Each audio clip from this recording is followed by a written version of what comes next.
اللہ اللہ اللہ اللہ۔ میرے پاس لاہور کا ایک نوجوان آیا، انتہائی نیک، تہجد گزار، متقی، پرہیزگار۔ اس کو کوئی 1 سال ہوا تھا بیعت ہوئے، مگر اللہ نے اس کی طبیعت کے اندر نیکی رکھ دی تو وہ خوب تقوی کی زندگی گزار رہا تھا۔ بس آیا تو بڑے غصے میں، پوچھا خیر تو ہے؟ جی بس میں کیا کروں، بیوی ایسی ہے کہ دین کی طرف آنے کو بالکل تیار ہی نہیں، نہ ٹی وی چھوڑتی ہے، نہ یہ چھوڑتی ہے، نہ وہ چھوڑتی ہے، پردے کا خیال نہیں کرتی، فلاں نہیں کرتی، الٹا میں دین کی بات کرتا ہوں تو آگے سے الٹی بات کر دیتی ہے، میں تنگ آ چکا ہوں، بس حضرت مجھے آپ بتائیں میں کیا کروں۔ اب اصل میں وہ مجھ سے سینکشن لینا چاہتا تھا کہ یا تو میں بیوی کی پٹائی کروں یا پھر بیوی کو میں کے بھیج دوں۔ میں نے اس سے بات چلائی اور اس کو کہا اچھا بتاؤ تمہاری شادی کیسے ہوئی؟ پتہ چلا جناب کہ یہ صاحب بھی ویسے ہی تھے 1 سال پہلے، اور دونوں کی آپس میں لو میرج تھی، 1 سال تک ان کا افیئر چلتا رہا، پسند کی شادی تھی۔ تو میں نے اسے سمجھایا کہ دیکھو دونوں کا بیک گراؤنڈ ایک ہی جیسا تھا، فرق یہ کہ آپ کو نیک محفل ملی تو آپ all of the sudden change ہو گئے، تو بیوی کو نہ یہ بیانات ملے، نہ یہ صحبتیں ملیں، نہ یہ خیر کی بات سننے کا موقع ملا، تو بیوی کیسے اتنا جلدی بدل جائے گی؟ ٹائم لے گی، تو کیوں اتنا پریشان ہوتے ہو؟ کہنے لگا جی بس میں کیا کروں، بہت ہی بے دین بن گئی ہے، بہت ہی زیادہ وہ فاسقہ ہے، وہ بار بار یہی بات کرے۔ میں نے اسے کہا اچھا میں آپ کے ذمے ایک کام لگاتا ہوں۔ جی بتائیں۔ میں نے کہا کہ یہ بتائیں کہ کبھی آپ نے کھانا کھاتے ہوئے اپنی بیوی کے منہ میں لقمہ ڈالا؟ کہنے لگا نہیں۔ میں نے کہا کیوں، یہ سنت نہیں ہے؟ کہنے لگا اچھا سنت ہے؟ میں نے کہا ہاں بالکل۔ جاؤ اور جب کھانا کھانے بیٹھو تو جو مٹھائی کا ڈبہ دسترخوان پہ پڑا ہو اس میں سے ایک گلاب جامن اٹھا کے آج اس کے منہ میں ڈال دینا۔ اب اس کی سانس جیسے رکی ہوئی ہے اور میری طرف دیکھ رہا ہے، کیونکہ اس کی طبیعت میں تو سختی تھی، وہ تو پٹائی کے موڈ میں آیا تھا، اور آگے سے اس کو کچھ اور جو ہے وہ نسخہ مل گیا۔ وہ بار بار میری طرف دیکھے، حضرت اس کے منہ میں ڈالوں تو اور کیا کرنا ہے تم نے؟ جاؤ جاؤ کہ اس پہ عمل کرو۔ جی حضرت۔ پھر میں نے اس کی خوب اچھی طرح خبر لی اور اس کو سمجھایا کہ دیندار لوگوں کی بے جا طبیعت کی سختی اپنی بیویوں کو بے دین بنانے کا بڑا سبب ہوتی ہے۔ میں نے کہا یہ کہاں کے اخلاق ہیں جو تم سمجھتے ہو کہ بڑے تم اقامت دین کی کوششیں کرتے پھرتے ہو؟ جاؤ پیار سے رہو، اور کل مجھے آ کے بتانا کہ منہ میں لقمہ ڈالا۔ کہنے لگا کہ ٹھیک۔ اگلے دن آیا، اب چہرے پر تھوڑی مسکراہٹ تھی۔ پوچھا بھئی کیا ہوا؟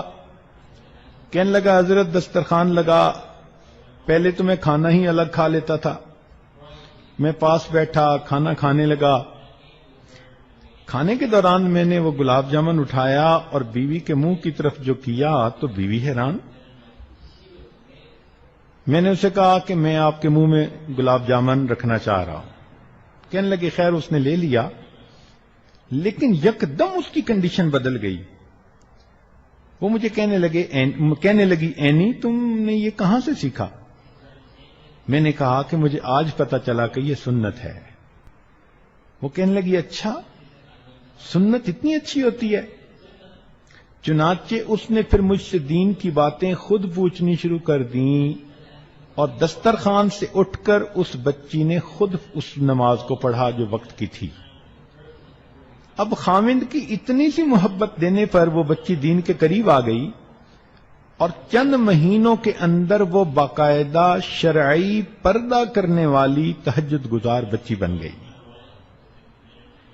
تو خاوند اگر محبت و پیار کے ساتھ رہے تو بیوی کیوں نہیں اس کی وجہ سے اپنی زندگی کو بدلے؟ درمیان میں کوئی نہ کوئی مسئلہ ہوتا ہے. یہ بھی دیکھا ہے نیک دیندار لوگوں میں کہ اکثر و بیشتر ان کے گھروں میں آپس میں محبت و پیار ہوتا ہے. یہ دین دلوں کو جوڑتا ہے. اللہ تعالیٰ فرماتے ہیں ان الذین آمنوا وعملوا الصالحات سیجعل لهم الرحمن ودا، کہ جو لوگ ایمان لا کر نیک اعمال کریں گے اللہ ان کے دلوں میں محبتیں بھر دیں گے. اس لیے میں نوجوان بچوں کو سمجھاتا ہوں کہ اگر تم پرسکون زندگی گزارنا چاہتے ہو تو گھر میں دین کا ماحول پیدا کر لو. دینی ماحول کی وجہ سے دلوں میں محبتیں پیدا ہو جائیں گی. ایک نوجوان آئے، کہنے لگے جی کیا کریں، ہم میاں بیوی کی بنتی نہیں. کیوں؟ کہتے ہیں بس دل ہمارے ایک دوسرے سے بہت کھٹے ہو گئے. میں نے کہا تم دلوں پہ ایلفی استعمال کرو. اب وہ مجھے دیکھنے لگا، کہتے جی ایلفی استعمال کریں؟ میں نے کہا ہاں، ایلفی چیزوں کو جوڑ نہیں دیتی، لکڑی کو لوہے سے جوڑ دیتی ہے، پلاسٹک کو وہ لکڑی سے جوڑ دیتی ہے، تو دو چیزوں کو جوڑ دیتی ہے. تو ایلفی دلوں کو بھی جوڑ دیتی ہے. کہنے لگا حضرت ایلفی استعمال کریں؟ میں نے کہا ہاں، اس شریعت کا دوسرا نام ایلفی بھی ہے.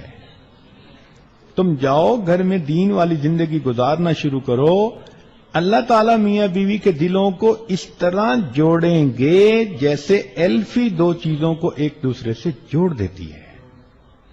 اور واقعی جو محبتیں، جو پیار دیندار جوڑے آپس میں جو ہے تجربہ کرتے ہیں، وہ فسق و فجور میں زندگی گزارنے والوں کو اس کا کیا پتا.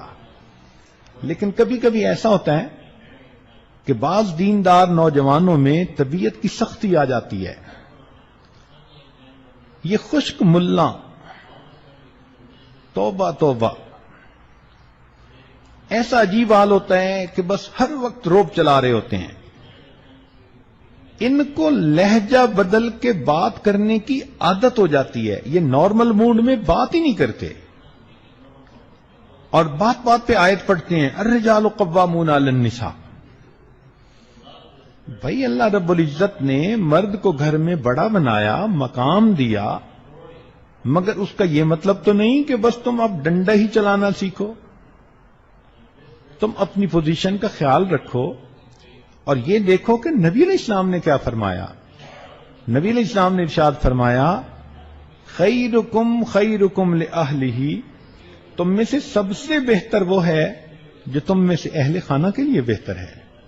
لا الہ الا اللہ، لا الہ الا اللہ، لا الہ الا اللہ، لا الہ الا اللہ، لا الہ الا اللہ.